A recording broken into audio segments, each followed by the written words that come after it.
ವೀಕ್ಷಕರೇ ನಮಸ್ಕಾರ. ನೋಡ್ತಾ ಇದ್ದೀರಾ ಇವತ್ತಿನ ವಿಡಿಯೋದಲ್ಲಿ ರಾಶಿ ಮಿಷನ್ ಮಾರಾಟಕ್ಕೆ ತಂದೇನೆ. ಒಂದಲ್ಲ ಟೋಟಲ್ 2 ರಾಶಿ ಮಿಷನ್ಗಳು ತುಂಬಾ ಕಡಿಮೆ ಬೆಲೆಯಲ್ಲಿ ಸಿಗ್ತಾ ಇದೆ. ಬನ್ನಿ ಇದ್ರ ಬಗ್ಗೆ ಪೂರ್ತಿ ಮಾಹಿತಿ ಕೊಡ್ತೀನಿ. ದಯವಿಟ್ಟು ವಿಡಿಯೋನ ಕೊನೆಯ ತನಕ ನೋಡಿ. ಓನರ್ ನಂಬರ್ ಕೂಡ ಸಿಗುತ್ತೆ. ಇನ್ನು ನಿಮ್ದೇನಾದ್ರೂ ಸೆಕೆಂಡ್ ಹ್ಯಾಂಡ್ ಅಲ್ಲಿ ಯಾವುದೇ ಕೃಷಿ ಉಪಕರಣ ಅಥವಾ ಟ್ರ್ಯಾಕ್ಟರ್ಗಳು ಮಾರಾಟಕ್ಕಿದ್ರೆ ಈ ನಂಬರ್ಗೆ ವಾಟ್ಸಪ್ಗೆ ಈ ರೀತಿ 4 ಸೈಡ್ ಇಂದನು ನಿಮ್ಮ ವಾಹನದ ಫೋಟೋಸ್ ಕಳಿಸ್ಕೊಡಿ. ಇದೇ ರೀತಿ ನಿಮ್ಮ ವಾಹನದ ವಿಡಿಯೋ ಕೂಡ ಯೂಟ್ಯೂಬ್ ಮತ್ತೆ ಇನ್ಸ್ಟಾ ಪೇಜ್ ಅಲ್ಲಿ ಅಪ್ಲೋಡ್ ಮಾಡಿ ಕೊಡ್ತೇನೆ. ಬನ್ನಿ ಇನ್ನು ರಾಶಿ ಮಿಷನ್ ಬಗ್ಗೆ ನೋಡೋದಾದ್ರೆ ಇದು ಬಂದು ಅಮರ್ ಕಂಪನಿಯ ರಾಶಿ ಮಿಷನ್. ಮಾಡೆಲ್ ಇರೋದು 2024. ಇದ್ರ ಮಾಡಲು 2024 ಇದೆ. ಕಂಪನಿ ಬಂದು ಅಮರ್ ಕಂಪನಿ. ಇದರಲ್ಲಿ ನಿಮಗೆ ಜಸ್ಟ್ ಮೆಕ್ಕೆಜೋಳ ಅಂಡ್ ಸೂರ್ಯಪಾನ ಎರಡಕ್ಕೆ ಬಳಕೆ ಆಗೋದು ಗೋಂಜಾಳ ಮಿಷನ್. ಇದು ಮೆಕ್ಕೆಜೋಳದ ರಾಶಿ ಮಿಷನ್ ಇದು. ಇನ್ನು ಇದೊಂದೇ ಅಲ್ಲ, ಇದ್ರ ಜೊತೆ ಇನ್ನೊಂದು ರಾಶಿ ಮಿಷನ್ ಕೂಡ ಇದೆ.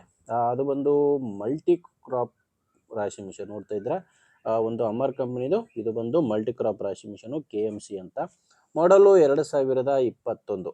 ಇದ್ರ ಮಾಡಲ್ ಇರೋದು 2021 ಇದೆ. And KMC company. ಓನರ್ ಎರಡಕ್ಕೂ ಕೂಡ ಸಿಂಗಲ್ ಓನರ್ ಇದ್ದಾರೆ. ಓನರ್ ತಗೊಂಡಿರೋದು ಹೊಸದೇ ತಗೊಂಡಿದ್ದೀನಿ. ಈಗ ಯಾರು ತಗೊಂತಾರೆ ಅವರು ಎರಡನೇ ಓನರ್ ಆಗ್ತಿರಂತ ಓನರ್ ಅಂತೂ ಹೇಳ್ತಿರೋದು. ಅಂಡ್ ಇದಕ್ಕೆ ನಿಮಗೆ ಒಂದು 3 ಜಲ್ರಿ 3 ಕಟ್ರ್ ಕೂಡ ಸಿಗ್ತವೆ ಈ ರಾಶಿ ಮಿಷನ್ಗೆ. ಮಲ್ಟಿ ಕ್ರಾಪ್ ಇದೆ. ಎಲ್ಲ ಧಾನ್ಯಗಳಿಗೂ ನೀವು ರಾಶಿ ಮಿಷನ್ನ ಬಳಕೆ ಮಾಡ್ಕೋಬಹುದು. ಇದೇನಿದ್ರು ಜಸ್ಟ್ ಗೊಂಜಾಳು ಅಂಡ್ ಸೂರ್ಯಪಾನ ಎರಡಕ್ಕೆ ಮಾತ್ರ ಬರುತ್ತೆ ಇದು ಅಮರ್ ಕಂಪನಿದು.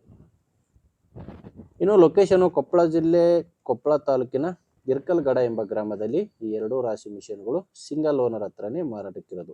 ಒಬ್ಬರೇ ಓನರ್ ಹತ್ರ 2 ರಾಶಿ ಮಿಷನ್ಗಳು ಮಾರಾಟಕ್ಕಿದಾವೆ. ಇನ್ನು ಪ್ರೈಸು ಓನರು ಇದಕ್ಕೆ 40,000 ಹೇಳ್ತಿದ್ದಾರೆ. ಮಲ್ಟಿ ಕ್ರಾಪ್ ರಾಶಿ ಮಿಷನ್ಗೆ ಓನರ್ ಹೇಳ್ತಿರೋದು 40,000. ಮಾತಾಡಿಕೊಂಡ್ರೆ ಸ್ವಲ್ಪ ಹೆಚ್ಚು ಕಡಿಮೆ ಆಗ್ತವೆ. ಆ್ಯಂಡ್ ಈ ಅಮರ್ ಕಂಪ್ನಿ ರಾಶಿ ಮಿಷನ್ಗೆ ಓನರ್ ಹೇಳ್ತಿರೋದು 90,000. ಮಾತಾಡಿಕೊಂಡ್ರೆ ಇದರಲ್ಲಿ ಕೂಡ ಸ್ವಲ್ಪ ಹೆಚ್ಚು ಕಡಿಮೆ ಆಗ್ತವೆ. ನಿಮಗೆ ಬೇಕಾದರೆ ಒಂದು ಕೂಡ ಖರೀದಿ ಮಾಡ್ಬೋದು, ಇಲ್ಲ 2 ರಾಶಿ ಮಿಷನ್ ಬೇಕಾದರೂ 2 ಕೂಡ ಖರೀದಿ ಮಾಡ್ಬೋದು. ಎಲ್ಲ ಆಪ್ಷನು ನಿಮ್ಮ ಕಡೆನೇ ಇರೋದೆ. ಈ ಓನರ್ ನಂಬರು ವಿಡಿಯೋ ಕೆಳಗಡೆ ಇದೆ. ಈ ರಾಶಿ ಮಿಷನ್ ಓನರ್ ನಂಬರು ವಿಡಿಯೋ ಕೆಳಗಡೆ ಟೈಟಲ್ನಲ್ಲಿ ಕೊಟ್ಟಿದ್ದೇನೆ. ಡೈರೆಕ್ಟಾಗಿಯೇ ನೀವು ಓನರ್ ಜೊತೆ ಮಾತಾಡಿಕೊಂಡು ಖರೀದಿ ಮಾಡಿ. ನೋಡಿ ನಿಮಗೆ ಓಕೆ ಆದರೆ ತೊಗೊಳ್ಳಿ. ಇಲ್ಲ ದಯವಿಟ್ಟು ಯಾರಾದರೂ ತೊಗೊಳ್ಳೋರಿದ್ದರೆ ಅವಶ್ಯಕತೆ ಇರೋ ರೈತರಿಗೆ ವಿಡಿಯೋನ ಶೇರ್ ಮಾಡಿ. ವಿಡಿಯೋ ಇಷ್ಟ ಆದರೆ ಲೈಕ್ ಮಾಡಿ. ನಮ್ಮ ಚಾನಲ್ನ ನೀವೇನಾದರೂ ಇವತ್ತೇ ಹೊಸದಾಗಿ ನೋಡ್ತಾ ಇದ್ದರೆ ಸಬ್ಸ್ಕ್ರೈಬ್ ಮಾಡ್ಕೊಳ್ಳಿ. ಮತ್ತು ಇನ್ಸ್ಟಾದಲ್ಲಿ ನೋಡ್ತಾ ಇದ್ದರೆ ಫಾಲೋ ಮಾಡಿ. ಮುಂದೆ ವಿಡಿಯೋದಲ್ಲಿ ಮತ್ತೆ ಸಿಗೋಣ. ಅಲ್ಲಿವರೆಗೂ ನಮಸ್ಕಾರ.